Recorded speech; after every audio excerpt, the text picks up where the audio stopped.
So yeah, this is a podcast about how to make podcasts. It says you have a successful podcast. Okay.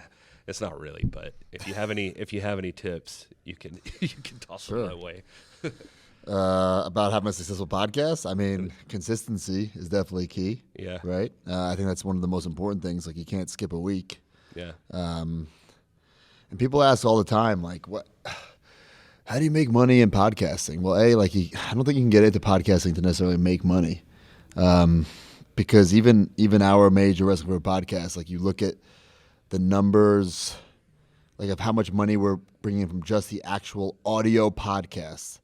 Yeah, it's okay, but it's everything else that we've built around it. You know, the YouTube, the Twitch, the merchandise, the live shows, the live wrestling shows. So you got to, like, build a brand and build a community, but not just, like, you got to, like, genuinely want to build that community, not like, oh, how can we make money?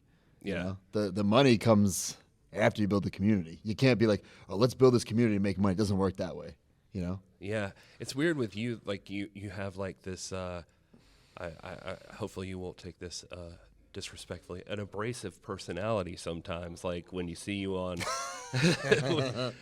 your Twitter feed and everything, and so then, but you're also building a community, so that feels like a weird balance to have. Well, I mean, the thing is, I'm not trying to gain any followers. You know, I'm not trying to prove people wrong. You know what I'm saying? Yeah. If I gain some people, glad to have you on board. But I'm doing things for me, my fans, the fans that have stuck with me, man, for years, or the newer fans, whatever it is. But I'm not trying to, like, you know, if you're a hater or negative or a troll, like, I'm not trying to, like, well, I'm going to do this to prove you wrong. Like, I don't even care. Like, maybe I'll make, like, a dickish response on Twitter, but that's about it. I mean, I guess it's probably easy for a guy like you. You've had a lot of success to just brush that off. I know you have, as much as you're on Listen, Twitter. I get it comes to the territory, right? There's hate every single day, and I'd be lying if I said that nothing ever gets under my skin. Of course it does. It's natural, but you know, sometimes the insult is so good that it pops me, and I'll retweet it, or I'll say, "Oh wow, that was good," you know. But typically, you cannot respond to all the negativity. You just can't. And sometimes you got to respond to it with positivity or just being kind or nice, which is a crazy way to look at it. But, you know, kill them with kindness. Yeah. Well, if I'm going to be kind, I'll ask you, how does your arm feel right now? It actually feels fine. There's no pain. I'm in this, as of this recording, in this soft cast brace sling until Friday. Today is Monday. And then I will get it off and get another brace and start physical therapy. So listen, there's no good time to get injured. This is not a good time. This is the worst time to get injured. But, you know, got the surgery done, and now going to start the rehab and just move forward. How was the surgery? Like, was it just pretty simple? Yeah, pretty easy. The shittiest part was that it was a late in the day surgery, so I couldn't eat all day, and I was fucking starving. Oh, yeah. So after I woke up, I was afraid that I wouldn't have an appetite, but I was starving. I made Chelsea take me right to Five Guys. I just needed food. Yeah. What's it like? Is that your worst injury you've had, or is about 6 years? Listen, I've been wrestling for 19 years. My whole body fucking hurts. I have a lot of aches. You know, my shoulders, my knees, they're all pretty banged up. But the only real surgery I got besides this was 6 years ago. I blew out my knee. My patella tendon just kind of exploded, if you will. And it was in a match. I just jumped up to hit my finish, and that was it. No crazy landing, no weird bump, no crazy move. Same with this arm injury. Blake Christian dove on me at GCW. You watch the video, there's really nothing to it. And then that was it. I felt it instantly. Yeah, it's really random how that happens. Yeah. And like you've seen those. I guess I was just fishing to see if you'd ever did that Sid Vicious leg break or something. No, I have not. Thank God. No. That looks like the worst one I've ever seen. Yeah, brutal. But yeah, I guess just what? Well, actually, just to stick with that for just a second, like, what does that feel like? I'm just curious, just for my own curiosity. Like the arm? Yeah, the arm when it happened. Like, so if you watch the video, I don't know if you could put it in this video form, but I feel it instantly, and I go right to my arm, and I'm like wiggling my fingers, and I just felt it. I'm not a doctor, right? My immediate thought is, holy shit, like I tore my bicep, but I'm hoping that I didn't. And I'm going to finish the match. The adrenaline was pumping. At one point, I go to pick up a trash can and hit him with it, and my arm just gives out. I'm like, fuck. And again, just kept going. Finished the match, and I knew as soon as I walked through that curtain, I pulled down my elbow pad, and I saw my bicep rolled up. I'm like, okay, well, it's either torn or partially torn. Like, something is not right. Right. Listen, that was my second match that day. I was about to go to a third appearance. I had to cancel that appearance. I flew right home to Orlando, and I got checked out the next day. And, the doctor I saw said, yeah, it's torn. Go get MRI just to be 100% certain and see how torn it is. And, yeah, torn. So it was painful, but the adrenaline was pumping, and I was able to finish the match. What's the worst part for like something like that? I mean, for a guy like you, it feels like it would be a struggle just because you can't. There's a wrestling aspect, but then also like that's the only aspect, right? I mean, because a couple of things went through my head. Well, I have a pay-per-view named after me in 2 weeks that I'm obviously not going to wrestle at, which fucking sucks. And this is my job. This is how I make a living is doing these shows, wrestling. And I knew that a lot of these promotions are not going to want to just bring me in for a promo or an autograph signing. So I'm thinking like minus this amount. I'm just in my head calculating like how much money am I going to lose this summer, on top of paying for the surgery and rehab. I'm like, but it is what it is. There's no. For about like a day, I felt not sorry for myself, but like just bummed out about the situation. And then I'm like, well, there's nothing I can do. Just got to get the surgery. And trust me, I thought about just old school taping it up and fighting through it. But with this injury, you have to. I mean, I guess you don't have to get it fixed, but if you're wrestling as much as I am, and I want to do it for a long time, like I got to get it fixed. You can just go without fixing it.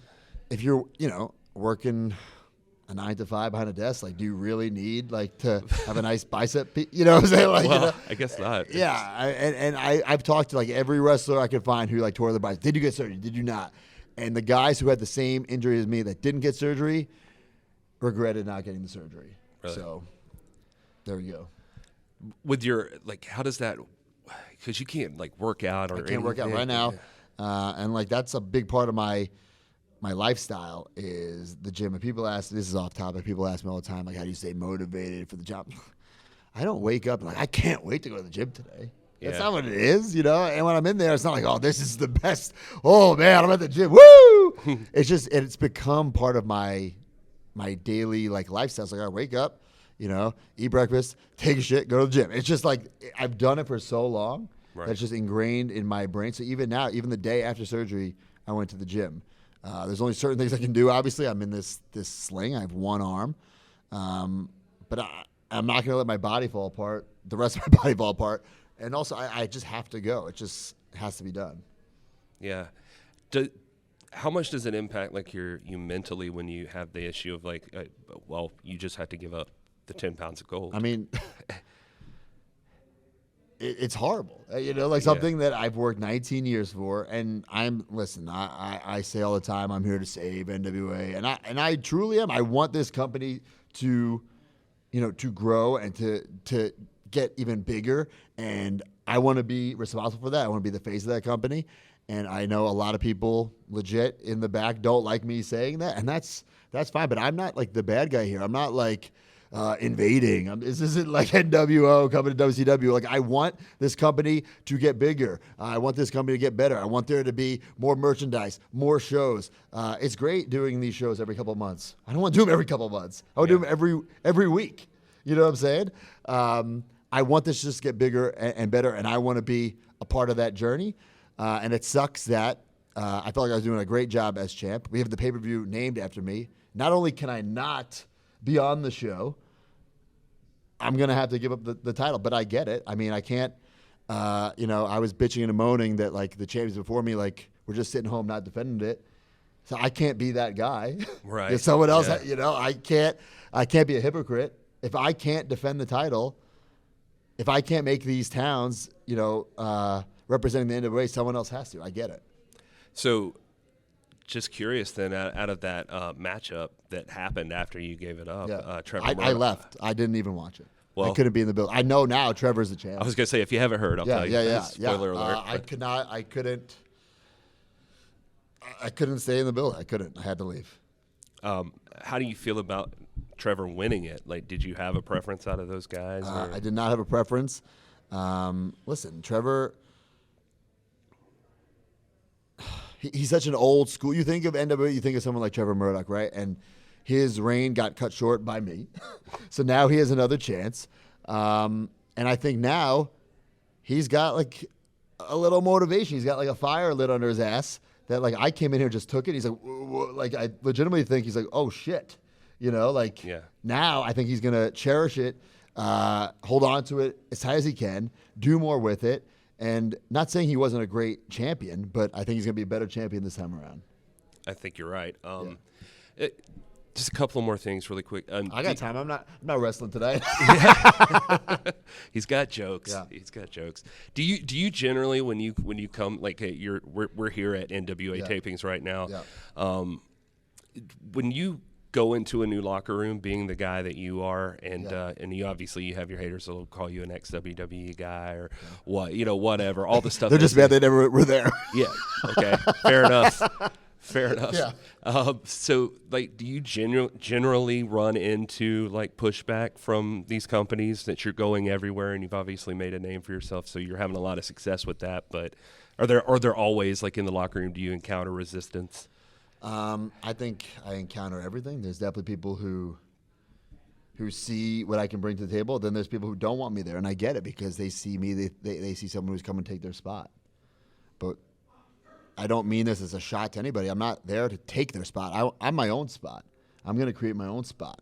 And listen, this is it's not show friends, it's show business, and I get it. And I know not everyone's going to like me. I respect everybody coming into the locker rooms I come into.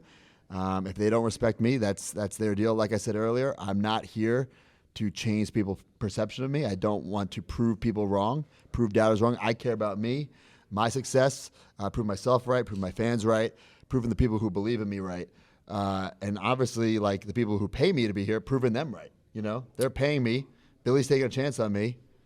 I don't want to let him down as a promoter. He's the only guy you got to really impress anyway. For sure. So, has he been like in comparison? Like you've obviously been everywhere now, and like he's I guess he's not new to wrestling, but he's running his own company now. Billy has been great to me.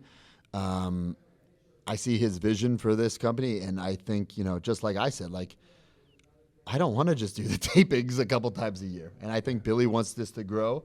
And it's a slow burn, but I think he has that goal and he has that vision, which I appreciate. The first time I came here, I loved that, for instance, Matt Cardona, go to the podium. Okay, what am I saying? Well, there's no script. There's no outline. It just says I have, 3 minutes. And I love that luxury of being able to just talk. Mm-hmm. And it's not just for me. It's everybody. It's not like, here's everyone's script, but Matt, you can do whatever you want. That's not it. Everybody can take chances and be themselves, and that's what this business, in my opinion, should be about. But then also on the flip side, there's people who think like I'm politicking. I don't even have Billy's number.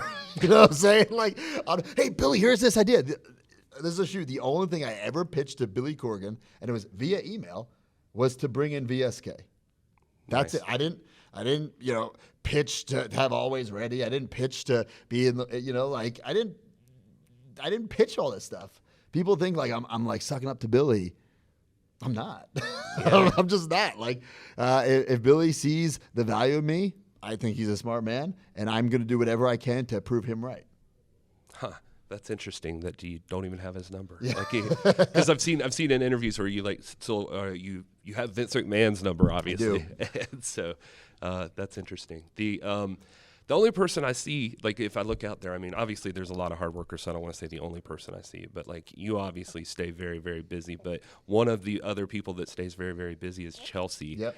And do you think, maybe this is too personal, is that something that like helped the attraction between you two, is that you're both so focused? Actually, no, because I did not want to date a wrestler. I mean, the history of wrestling relationships proves that usually doesn't work out. Right. So when I was introduced to her, I was like, oh, fuck. Like, I did not. A wrestling girl, like, why? But, we started going on some dates, and I didn't take it as seriously. And then we just really clicked. And the next thing you know, like, her toothbrush is there. Next thing you know, she's living with me. Next thing you know, we got 2 dogs, 3 cats, and we're married. You know what I'm saying?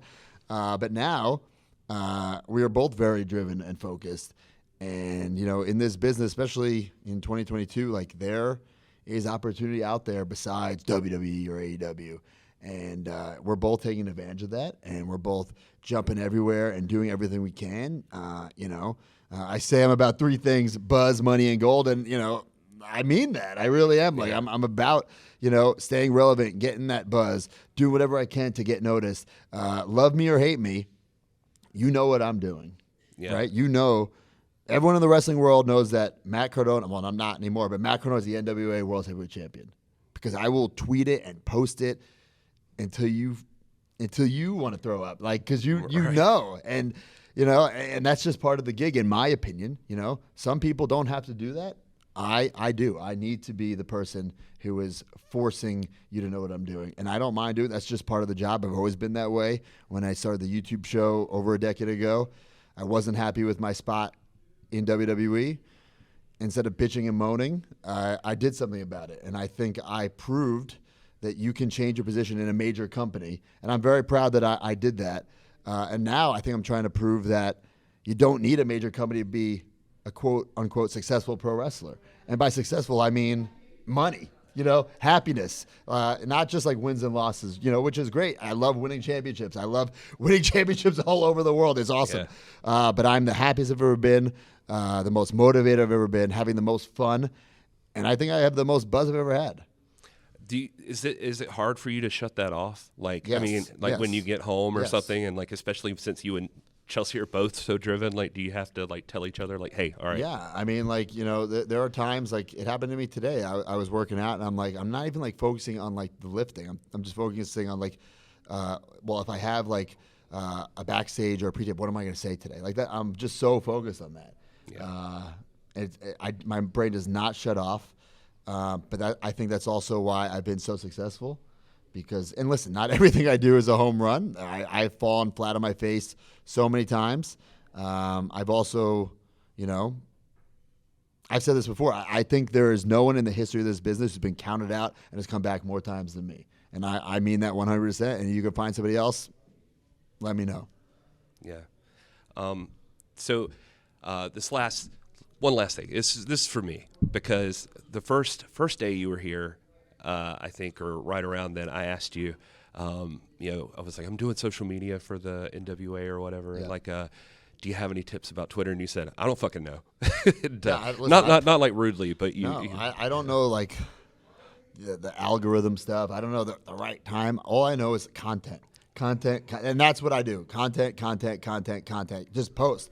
Like, there's some people, this didn't get enough likes. Chelsea does it all the time. I'm going to delete it. Why? Who cares? I don't post things like, I hope this gets enough likes. I post me, so it's 100% authentic, 100% like transparent. If you don't like it, like I said, I don't care. I'm not trying I don't care. I care about my fans and myself, and if I like it, and if I get you along the way, awesome, glad to have you. But I don't care about like, it's too early in the day to be posting this, or it's too late. I just post it. Yeah. I don't look at the amount of likes. Of course, you have to engage with the comments. I think that's very important.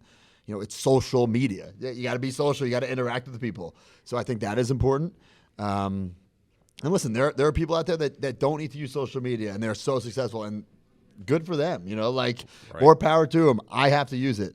I'm the internet champion for a reason, Yeah, Twitter's your favorite though, by far. Or I guess it lets you respond most. Yeah. I guess It makes you can respond, because like, listen, if you're looking at a picture that you posted, you got to go through all that. It's just a lot easier to look through a Twitter feed. Gotcha. Actually, what I wanted to ask you, because I was just thinking of that moment, and I was like, so Matt Cardona is not your guru, everybody. Like he's like, but I am curious. For you mentioned earlier, like the morning routine that you had, like you got up. For a guy like you who stays so busy and gets so much accomplished with all these different projects, like how do you plot that out? Do you have like a schedule, or like what's your like productivity, or how do you plot that out? Like, you're gonna hate this answer. I should be a lot more organized in that regard. I'm not. Obviously, there are goals, short term and long term. I think that's very important. Is like goal setting. Every morning when I wake up, and this is gonna sound cheesy, I don't give a fuck. It's five. The first thing I do when I wake up in my head, I say 5 things that I'm grateful for, and then 5 goals I have, and they could be the biggest goals ever or like the smallest goals ever. You know. But I think it's important to always have like a daily reminder of what are you living for? What do you want? Mm-hmm. And it doesn't always have to be, like, the things I said today, were some wrestling related? Yes. Were some not wrestling related? Yes. Who's to say like what's right or wrong? It's your life. I think success should be defined by like happiness, not necessarily like dollar signs. Of course, I love money. You love money. We all love it. We need money, right? Right. But I think at the end of the day, if you're miserable and you have all this money, who gives a shit? Like, I'd rather be happy than have millions and millions and millions of dollars. Right. But I'd love to make millions and millions of dollars too, right? Right. I'm not saying it has to be one or the other. Right. But finding that happy medium, that balance, I think that's the game, right? Well, it probably helped right now, like with this injury and everything, too. Jesus Christ, yeah. I mean, you gotta see my medical bills. All right. Well, I appreciate your time, Matt. Oh, and no problem. Thanks for sitting with us, buddy. And I hope we see you back sooner than later. Yeah, I mean, as of this recording, it's the June tapings. We got the dates for the August tapings. I will not be, spoiler, probably not going to be ready for those. And then, I know there's November dates, and I would love to be ready to go by November. Hopefully, I will be. But, it is what it is. There's no good time to get injured, like I said. Am I going to rush back? I mean, yes and no. I'm not going to get back in the ring if I'm not healed. Yeah. But I'm going to do whatever I fucking can to rush getting healed, if that makes sense. Yeah. Yeah. Yeah. Like I'm not taking this time just like sitting and relaxing. I'll be going to rehab, do whatever I can to get ready. I will not step in the ring if I'm not 100%, but I will do whatever I can to get to 100% as fast as I can. Did you see any like miracle people that got like a super speedy recovery? Listen, anyone who's had this injury, I've had how long? Every Google, I've done it all. I'm hoping for 3 months. Is that optimistic? Maybe, but that's my goal. That's what I'm shooting for. Unfortunately, that means I would miss the August tapings, the August pay-per-view. Hey, man, what if I get ready in 2.5 months? Yeah. I mean, I don't know. We'll see what happens, I guess. Coming back for the title, though. I mean, I never lost. Yeah. That's the thing. I mean, worked my ass off for 19 years to become NWA World Heavyweight Champion. Didn't lose. I did not lose the title. And I respect everyone who's in the title picture. I respect everybody. But I truly feel like I am the best person to represent this company. I think I'm the best person to take that title all around the world. And if someone thinks they can do a better job than me, then step up. Like, I accept the challenge. I love the challenge. If someone wants to have a busier schedule than me, try me. Go ahead. Get booked more than I can. Please. This is not like a try to get booked more than I can. No, seriously, do. Seriously, do it. And work harder than I can and hustle more than I can. Please do it. I don't think you're going to be able to do it, but I beg someone to try. Yeah. Well, I don't know how anybody could. So it's all right. Well, thank you, Matt. I appreciate it. Listen, I'm not saying I'm like I would never say, it'd be ignorant to say I'm the hardest worker in the NWA, the hardest worker in the wrestling business. But who works harder than me? That's all I'm saying. Who does? That's it.